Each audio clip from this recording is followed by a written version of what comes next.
How's everybody? Oh, that's wonderful. Thank you for coming out. This is actually a chapter meeting. Freedom from Religion Foundation has a chapter in Sacramento, and we were able to grab Dan after 2 weeks. Maybe you can tell us where you were for the last 2 weeks. That's why I'm dressed so casual tonight, because I'm still on vacation up until 6:30. I went to a writer's retreat in Point Reyes Station over in Marin County. Beautiful on the coast there. A 2-week retreat of nothing but just doing whatever, reading, writing, studying, and what? Well, there was in the neighboring county, of course, but they lost power for a while in Marin County.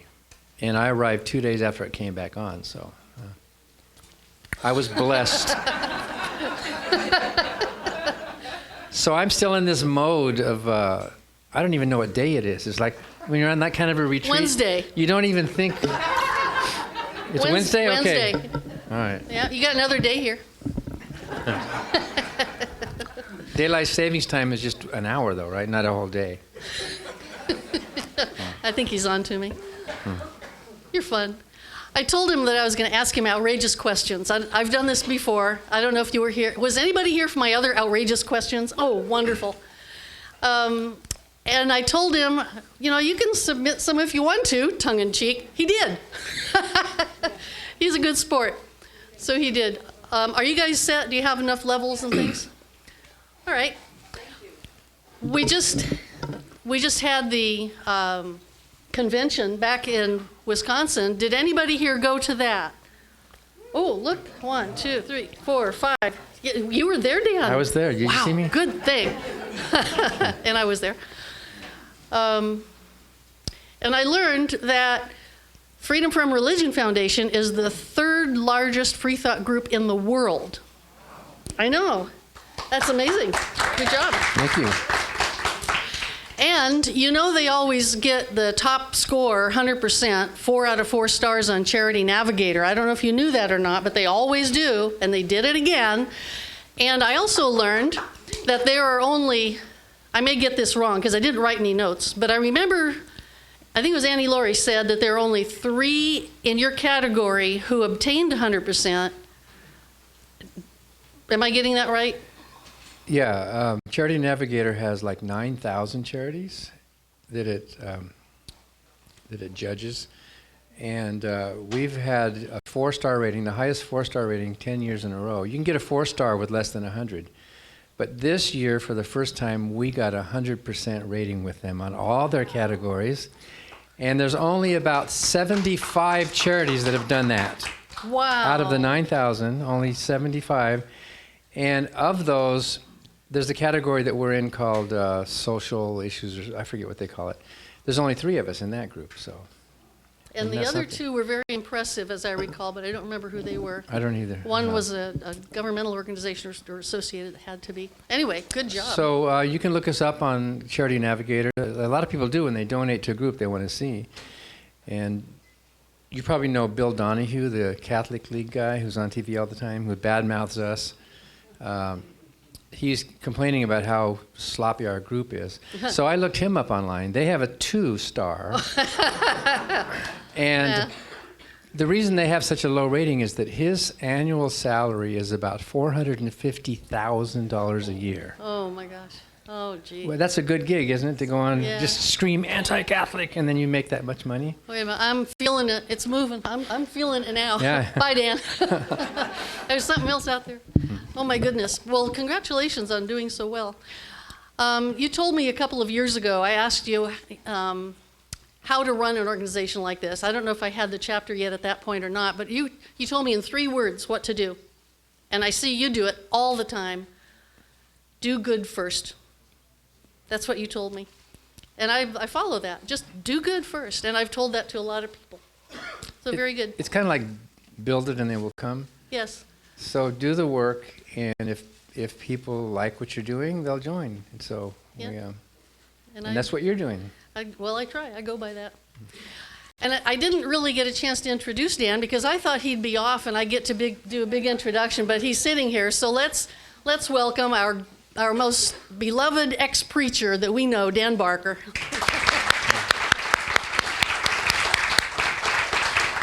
Nice to have you here. And that's saying something, by the way, because the Clergy Project, which is ex-preachers, Yes. now has more than 1,000 members. Oh my gosh. So, Are you familiar with the Clergy Project? It's worth, I see some no's. clergyproject.org, and it's for ministers, priests, professionally ordained or equivalent ministers, some rabbis, a couple imams, some nuns who have abandoned their belief in the supernatural. They're now atheists or agnostics. And it's pretty exciting. It's a secret forum. It's kind of nice. It's a group that you don't have to join because you have to be an ordained person who was professional and now has left it. And we just crossed, about a month ago, we crossed 1,000 members. Wow. Excellent. And they do a lot of help and support. A lot of you were shaking your head. Yes, a lot of you do know about that. Well, since I didn't get a chance to formally introduce him, I did not formally tell you where the bathrooms are. But you pass them on the way in, that little short hallway. There are 2 doors, either one. Is there still pizza? Yes, there is still pizza. We're very casual here. Anytime you want, be the person to get up and get yourself, because then 4 or 5 other people go, oh, good, they're up. I can get up now. So if you want some pizza, please go get some pizza or a glass of water. We have a literature table up here. Dan has written so many books. How many books have you written? I'm working on number 11. Ooh, wow. What's it going to be? The working title now is The End of Worship. You know how Sam Harris wrote a book, The End of Faith? Yes. There's a lot written about why people believe, but there's very little written about why people worship. And so it's a big topic. Very good. Some of his books are over here. You can pick them up for donation. There's a little donation bucket goes to the chapter. Lots of literature up here. So please, when we mill around afterward, or if you want to get up while we're talking, we won't be offended. Come on in. I think there's some chairs over here. Come on through. We have about 4 or 5 more people coming in.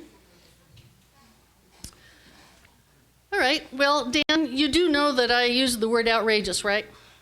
That I have outrageous questions for you. But you didn't say I have to answer them. You just said...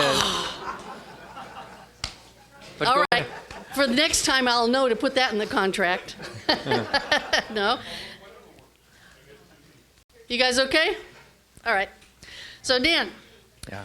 Oh, I was going to let you know how the evening's going to go. I'm going to ask him, I have 8 questions, because mainly what we want to hear is what Dan has to say about what's going on. I think we're all very, very aware that we're in very interesting times.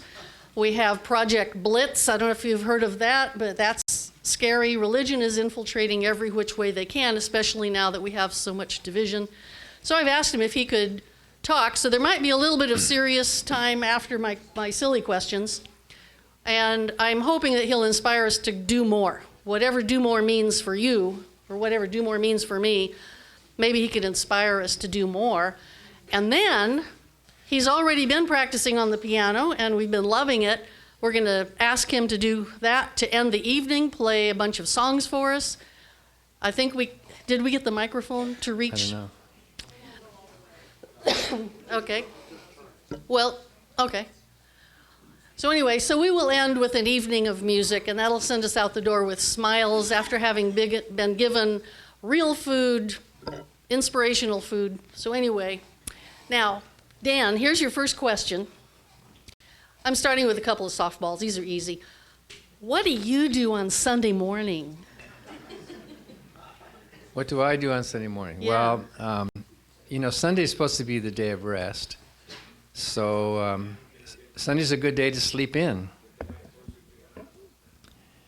But what I actually do on Sunday morning is I get up and I make coffee and breakfast to take upstairs to Annie Laurie.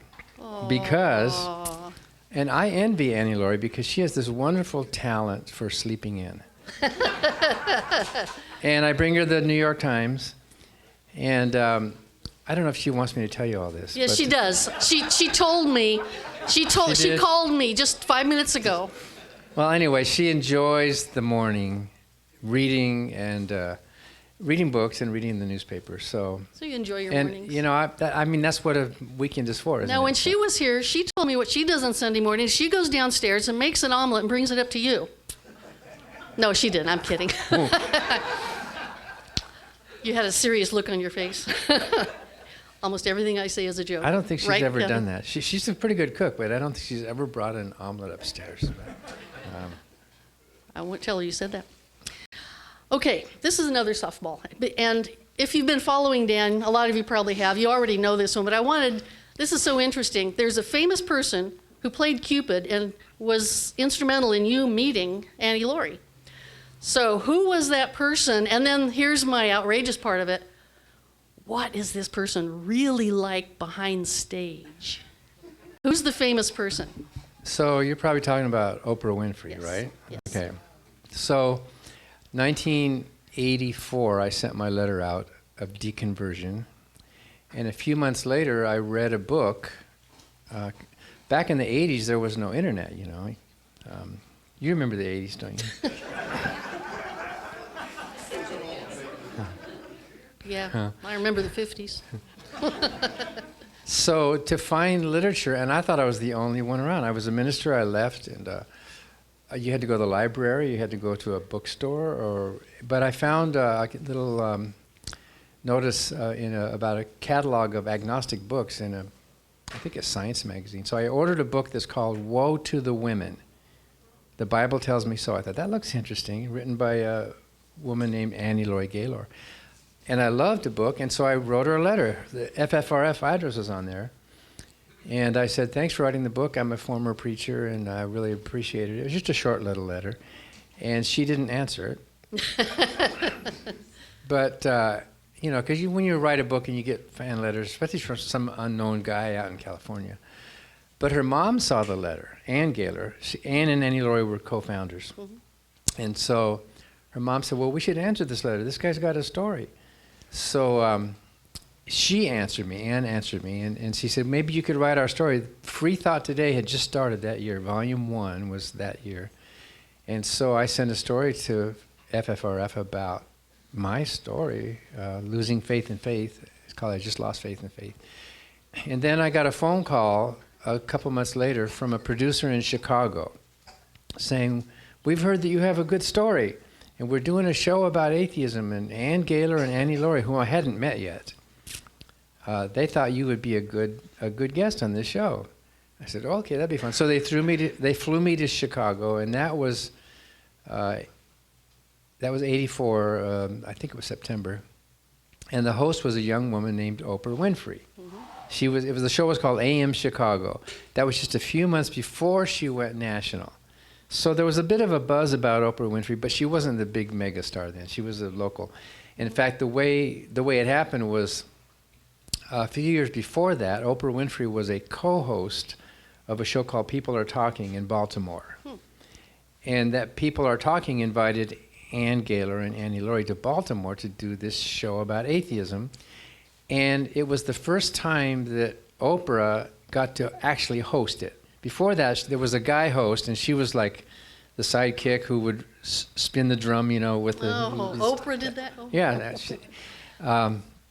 And so, actually, since it was women and a woman, they said, well, we'll let you try it out. So Oprah interviewed Ann Gaylor and Annie Laurie Gaylor in Baltimore, and Oprah then used the video of that interview to audition for Chicago. Enterprising lady, isn't she? And so she said, see, I can do an interview on an interesting topic.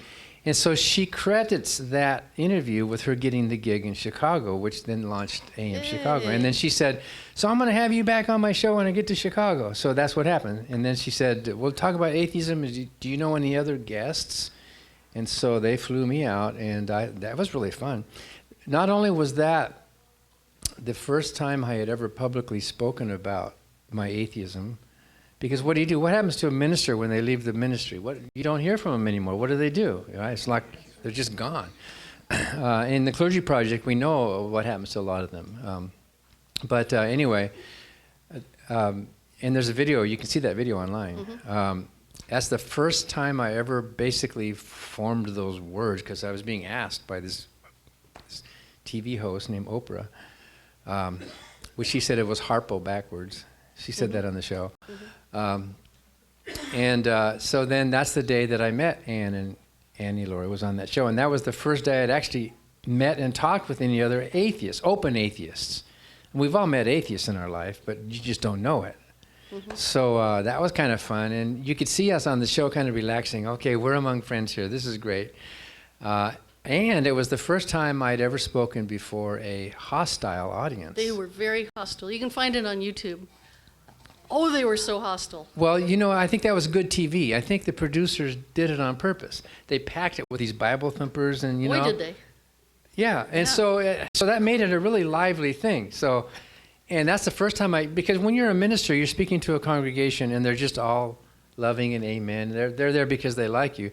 For the first time I was saying something and people didn't like what I was saying and they were pushing back, and one of the women was calling Annie Laurie a witch. I mean, it was just really pretty interesting. And I thought, wow, I like this. This is because for once I knew I was making a difference. You know, when you stand in the pulpit and you're preaching, everybody's kind of has to be nice, right? But here I thought, well, I'm saying something that's actually causing a differential here that's making, you know.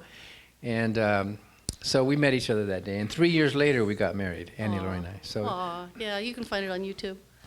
Boy, what a difference you ended up making. Oh, my gosh. Thank you, Dan, for everything you do. Okay, they get a little tougher now. Uh-oh, okay. You've done a lot of debates. 136 Oh, you're counting. public, formal, moderated debates. Wow. Since 1985. So in these formal, moderated debates, or however you phrase that, did you ever want to just slap a debate opponent with a wet fish? Well, Or what was the strangest question, or what most frustrating, or what are the crazy debate points that you remember? so I've never wanted to do anything like that, except maybe conceptually. That's what I meant. Yeah. Of course I meant that. Not like you know, for real. Well, who has a wet fish? And they're all different. Some of them, the good debates are when the other person is radically different from you and articulate. You want that. You want to have a debate where you really have well-stated opposing. And some of the worst debates are the ones where they're either not very prepared or they're too liberal. I've debated liberal theologians where we kind of agreed on everything. So it was weird. So the Dinesh D'Souza debates. I did 8 debates with Dinesh D'Souza in 8 different states on different topics. It wasn't always the same topic. We debated near-death experience once. We debated the Bible. And so after a while, you think you've heard everything. You think, wow, you're ready for it. But I did a debate in Delaware with Doug Wilson. Do you know who he is? He's a Calvinist. He was a pretty big name. He debated Christopher Hitchens, too, for a while. Oh. And Doug Wilson was just totally fundamentalist Bible believer. And I was trying to trip him up. And I said, well, you know, in Psalms it said you should be happy to take innocent babies and dash them against the stones. And I asked him in front of that, should you be happy to do that? And he said, yes, you should. Because the Bible says it. Yeah. And then I thought, well, okay. And even some Christians in the audience were like, and so I said, okay, well, in the New Testament, Jesus showed us how compassionate he was by saying that there are some slaves that you should not beat as hard as others. I mean, the ones who knew, you should beat them, but come on, Jesus said, let's be compassionate here. Don't beat these ones. They didn't know better, so just beat them a little bit, right? And so I turned to Doug and I said, so is it good to own and beat your slaves? And he said, yes, it is. Because the Bible says it. So we had this 2-hour debate. It was exhausting. And then afterwards, I have to give him credit. He's consistent, right? I mean, at least you can debate somebody like that because they have something that they're consistently saying. It's consistently horrible, but it's consistent. But afterwards, it's questions time, and you're really tired after a couple hours. And I thought I'd heard every question in the world. And this guy came up and said, so, Mr. Barker, my question to you is, "Are you a practicing homosexual?"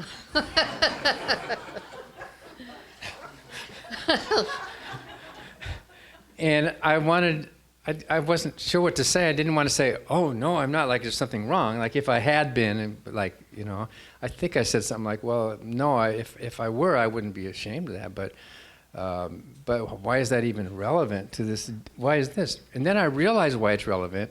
I know what to say next time they ask me this. If he says, "Are you a practicing homosexual?" I will say, "No, I'm not, but now that I've met you." Yeah, maybe we could practice. Well, because I think we know what he was asking. I think some people think the only reason you would not believe in God is so you can be free to sin. That's why you have these secret desires, and you can't be an open homosexual unless you get rid of God. That's probably what he was thinking, and I'm wondering why that was so important to him. Yeah. You know? We have our suspicions. So Dan. So let me interpret. I can interpret with some help. You used to speak in tongues. I did, yeah. You did. What did you think when someone interpreted it? Well, so I spoke in fact, I still can. I'm not going to do it here. It's really weird because I'll go out behind the barn. Not a literal barn, but you know what I mean. I'll go out somewhere. No, I thought it was a literal. Okay. And it's pretty amazing. Some of you ever done that? Spoken in tongues? Some of you know what it's like? Yeah. So it's a very real thing that happens, and not just with Pentecostalism, but in some other religions too. And the brain goes into this amazing mode. And even as an atheist, I can do that. And I start getting the goosebumps and this feeling of a transcendent presence up there. It's pretty cool. And if you're a believer when that happens, it affirms your faith. So it's like a very affirming thing to. And I suppose there's some drugs to the cerebellum that are involved, or something that's going on. Anyway, but I remember in some of these Assembly of God churches, it wasn't just speaking in tongues. It was casting out spirits, and it was faith healing, and a lot of those things. Somebody would get up and speak in tongues for maybe 60 seconds, and the whole audience would just wait, because somebody would have the gift of tongues, and then someone else would have the gift of interpretation, the Bible says. So we would wait, wow, God's talking to us, and it's in tongues, and then now somebody's going to get up.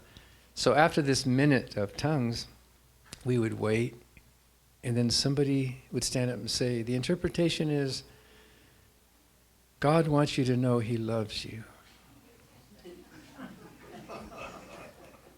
That was it. We're waiting for this long message. So it was silly, I mean, really. But see, that it kind of affirmed to us that heavenly language is not the same as human language. And so it might take a minute in a heavenly language to say something short. Who knows, you know? Yeah, I made up a word for that, Dan. Just a shit. That's where you justify something by making up shit. Oh, okay, I get it. So, yeah. Well, anyway, I was just wondering if you ever laughed at an interpretation. No, not then. Okay. No, I took it seriously. I mean, Okay. it was kind of curious, but no, we when you believe it, and you just. Yeah. And it seems kind of weird that there would have to be an interpreter for something anyway. And there have been these studies that show that it's not even close to a language. It's not even. It's just bad. It's just nonsense. Well, I'm going to speak in tongues. I choose English. Do you? Oh, you've stayed with us before, and I had some food I was going to take to my next door neighbor's house, and I brought it over. I wanted to see what he would do. I said, "Would you bless this, please?" He did. Do you remember what you did? No. I will remind you. He said a nursery rhyme, a little kid's nursery rhyme. I don't remember whatever it was, and he said, "There, it's been blessed by Mother Goose. You can deliver it now." And that's pretty good. So yeah, there, it's been blessed by Mother Goose. And would you recite that thing that you did about an hour ago that was so funny, the fourth grade? Speaking of nursery rhymes, you said there was. An hour ago? Oh, I don't know. You were telling me, and it was so funny. My brain's not awake yet. You had memorized this. Oh, that little speech you mean? Oh. It was funny. As much as you remember of it. Oh, when I was in the 4th grade, yeah, I learned a speech. It's not even relevant to anything, but I'll do it. Since it's outrageous. We were talking about Mother Goose nursery rhymes. It just reminded me of that. Okay, so in the 4th grade, I learned this speech.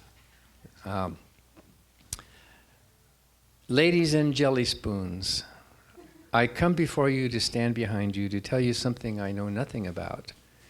Next Thursday, which is Good Friday, there will be a mother's meeting for fathers only. Orphans need parent permission. Wear your best clothes if you don't have any. If you can come, please stay at home. Admission is free, pay at the door, pick up a seat and sit on the floor. Doesn't matter where you spit. The guy in the balcony is sure to spit. Where you sit, yeah. Thank you. That was my great... I wanted you to say that. And so my grandkids all want to learn it, you know. Say it again, Papa, say it again. It shows us who you are. It's funny. I made up a joke in the 4th grade. You want to hear it? Yes. I made up my own joke. What do you do if you walk around a corner and you're surprised by this ugly, scary monster? What do you do? What do you do? I wouldn't do anything. My hair would stick up for me. That's good. That's not good. Bad for 4th grade, is it? That's very good. Or maybe it was 5th grade. I don't know. So, Dan, you are a pun master. You're always making puns. They're not always good, but... I didn't say that. Okay. You're a pun master, Dan. No, they are funny. So I was just wondering, every Sunday when I watch... Do you guys watch Free Thought Matters? It's on TV Sunday mornings. And you always end, oh, please let me do this with you. Yeah, please let me do this with you. Thank you for watching Free Thought Matters. Because free thought matters. Oh, I got to do it. Now I can tell everybody I did that. So being a pun master, I was just wondering if you came up with the title Free Thought Matters. I did. Because it's a double thing, It right? is a double thing. So we had Free Thought Today is the newspaper. Mm-hmm. Free Thought Radio is the radio show.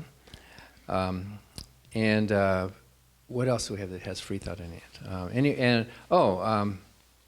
We have a blog called Free Thought Now, which is a blog. And then so the TV show, we took months to think about. Free Thought TV, that sounds kind of boring. So Free Thought Matters came up because we're talking about Free Thought Matters. Get it? Yeah. Matters? Okay. Yeah, that's very good. Okay. And I like that you do it every single week.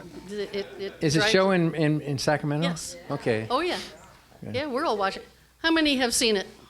Look at this, Dan. Look. Wow. Look at this. Is it like in the morning, Sunday mornings? Sunday morning, 8:30. Okay. 8:30. Yeah, we record it because, we're like Annie Laurie.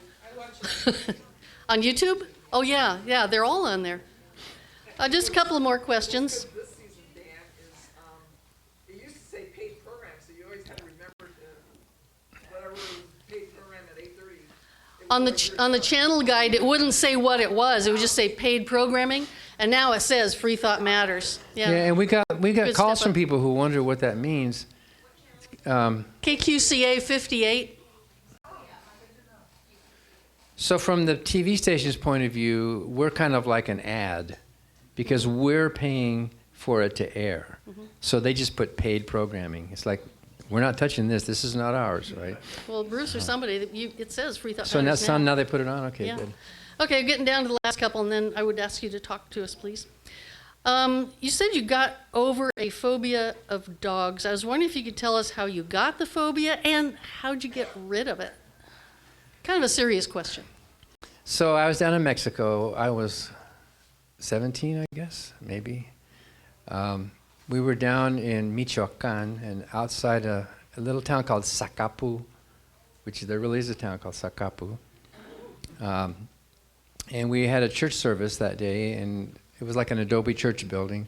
And afterwards, we were playing volleyball behind the church with a lot of the local church people. So I had been in gymnastics, so I was in shape. I was like, I could do all these flips and all that stuff. And somebody hit the volleyball over the wall. It was a tall adobe wall, really tall, like, I don't know, way up here.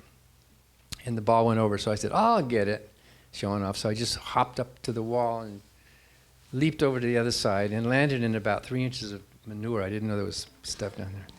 And so the ball's across the yard, and I'm running over to get this ball, and then this black streak of a dirty German Shepherd coming around.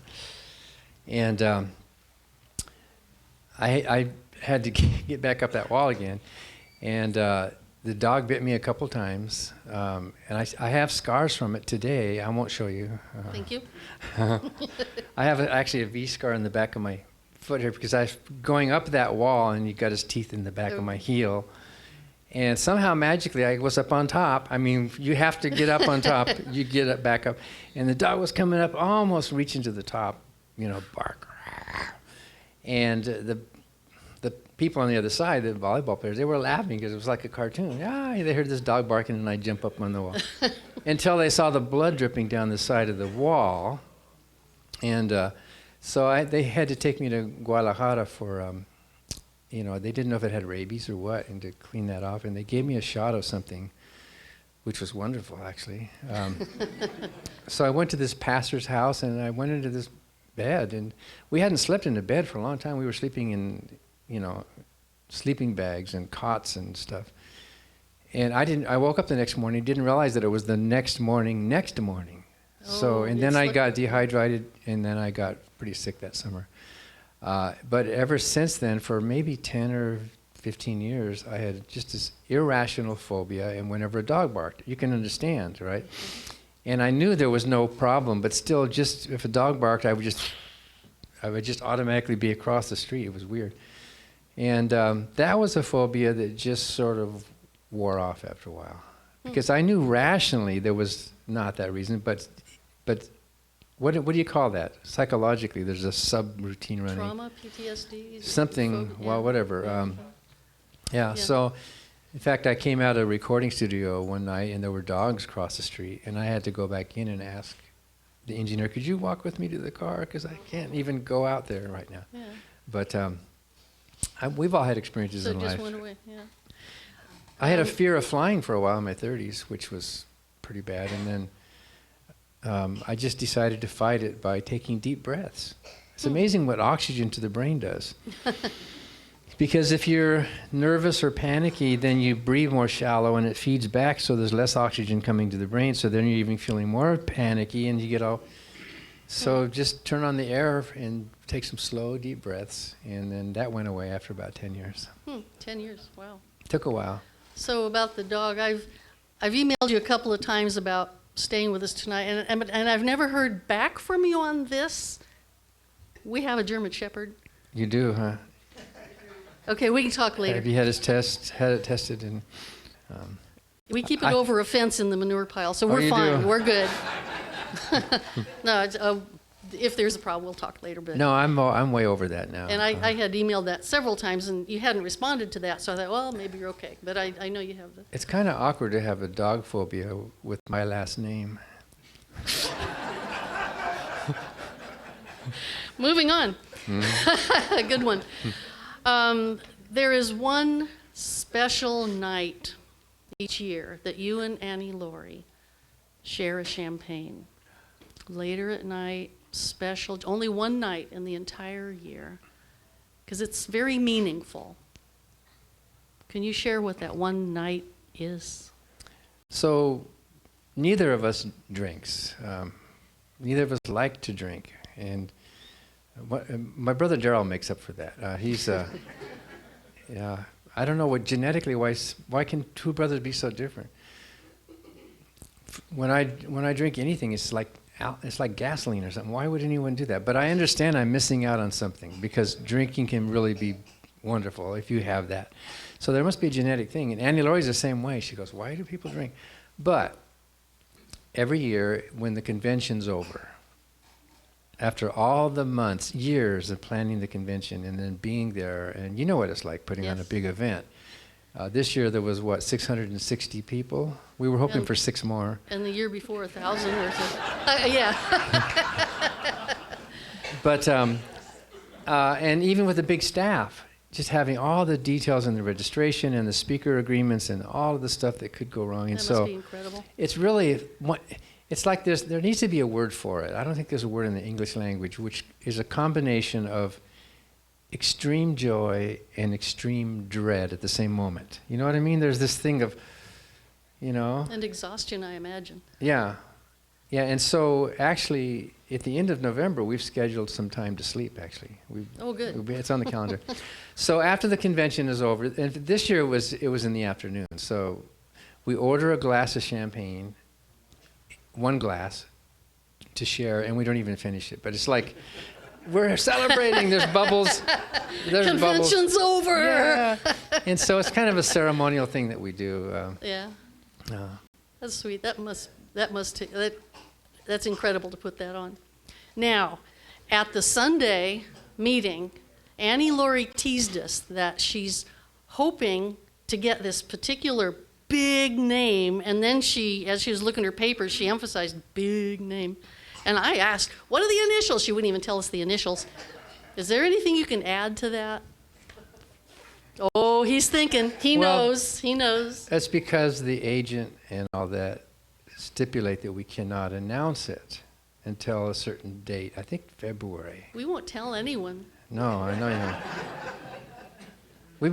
There's these names. We had Salman Rushdie last year, Oh, which that was wonderful. really took years to get him to come, and finally, and sometimes it's just their schedule. We're trying Margaret Atwood, and maybe the year after next we could get Margaret Atwood, because maybe. Wonderful. A lot of it is scheduling, and sometimes it's price. We've tried Bill Maher for a lot of years. And when we were in Los Angeles for our convention, when was that, 2 years ago, 3 years ago? Finally, Bill Maher's agent said, okay, he's in Los Angeles. He'll come for Saturday afternoon for like a cameo, you know.